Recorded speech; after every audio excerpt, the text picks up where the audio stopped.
हम जनसंचार माध्यम के पार्ट 3 के अंतर्गत भाग 3 जो है उसमें जनसंचार का अर्थ और जनसंचार के विभिन्न समूहों के बारे में बात करेंगे। यह चैप्टर बहुत बड़ा है और इसके विभिन्न भागों को समझना अत्यंत आवश्यक है, तो जिन्हें मैंने पार्ट के रूप में या भागों के रूप में डिवाइड कर दिया है ताकि छोटे छोटे रूप में आपको अच्छे से समझ में आए। अब हम जनसंचार के अर्थ के बारे में बात करते हैं। तो जनसंचार का मतलब अंग्रेजी में मास कम्युनिकेशन होता है और यह लैटिन भाषा के शब्द कम्युनस से मिलकर के बना है, जिसका अर्थ होता है चर्चा करना या लोगों को समझाना, बताना इत्यादि। अब जनसंचार के विभिन्न समूह कौन कौन से होते हैं? देखिए, जनसंचार के लगभग समूह जो होते हैं वो 5 प्रकार के होते हैं और ये पांचों प्रकार अपने आप में एक अलग महत्व रखते हैं। तो हम जब पहले बात करते हैं जनता एवं जन, जनता एवं जन। जनता वही जो किसी भी देश, राज्य, स्टेट में रहती है, वो सामान्य लोगों से पीपल्स लोग जो होते हैं वही सब जनता है, उस देश और राज्य में रहने वाले, उनको ही जनता और जन कहा जाता है। ये किसी भी माध्यम से बात को एक से दूसरे व्यक्ति तक पहुंचाने का कार्य करती है और यह काफ़ी समझदार होती है। यह शासन प्रशासन की बातों को अच्छे से समझ लेती है और यह उन कार्यों को करना पसंद करती है जिसमें उन्हें लाभ हो। तो इस प्रकार का जो जनसंचार होता है ना, लाभ के लिए, लालच के लिए हर व्यक्ति तुरंत किसी भी कार्य करने का प्रयास करता है क्योंकि मानवीय प्रवृत्ति है। दूसरा होता है भीड़। कई जगह हम देखते हैं कि कई बार कोई भीड़ में लोग मिले, इकट्ठे हुए और कोई जुलूस निकल रहा है, कोई जलसा हो रहा है या उस जलसे को लोग देख रहे हैं या कोई रैली निकल रही है, तो ये भीड़ हुआ होती है।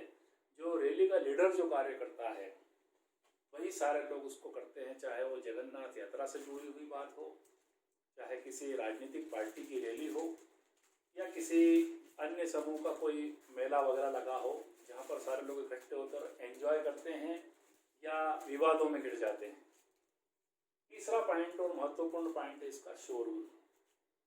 अब शोरगुल का मतलब होता है कि जब हमारा समाज में कहीं पर अस्वीकृति मिलती हो किसी बात को लेकर के, अस्वीकृति का मतलब चाहे दंगे फसाद हो, सांप्रदायिक बातें हो, सांप्रदायिक तरीके से उन्माद फैला हुआ हो, लोग तोड़ फोड़ कर रहे हो और उससे क्या होता है, चारों ओर शोरगुल इकट्ठा होता, चाहे वो मैच चल रहा हो, एक विरोधी टीम जीत रही हो, फेवर वाली टीम हार रही हो, तो लोग कुर्सियाँ तोड़ना शुरू कर देते हैं, कागज और बॉटल फेंकना शुरू कर देते हैं।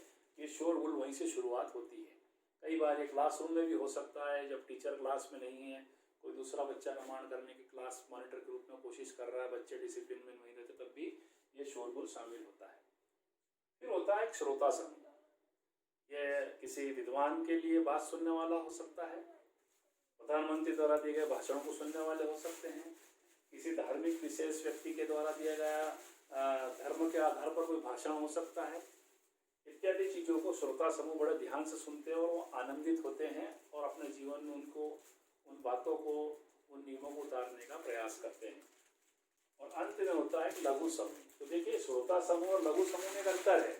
श्रोता समूह में कोई भी धर्म, जाति विशेष का व्यक्ति शामिल हो सकता है, वैज्ञानिक से लेकर के जेल का कैदी तक शामिल हो सकता है। लेकिन लघु समूह जो होता है वह किसी छोटी सी मीटिंग के लिए 10 लोगों का इकट्ठा होना, किसी जाति या समाज के लोगों का, अपने समाज के लोगों को संबोधन करना, उनका अपना कोई पर्सनल काम होना जिसमें 10-20 लोग इकट्ठे हो रहे हों, ये समूह जो होता है वो लघु समूह होता है। चाहे वो महिला स्वयं सहायता समूह हो, किसी माध्यम के द्वारा किसी बिजनेस की जानकारी या मीटिंग का कोई छोटा समूह हो, इस प्रकार के लघु समूह। तो ये जनसंचार के सारे समूह जो मैंने 5 प्रकार के आपको बताए हैं, ये पांचों प्रकार की चीजें मिलकर के ही जनसंचार को तैयार करती है। जनसंचार का अर्थ मैंने आपको समझाया, जनसंचार के समूह के रूप मैंने आपको समझा दिए। इसके अगले भाग में मैं आपको इसकी अगली जानकारी दूंगा।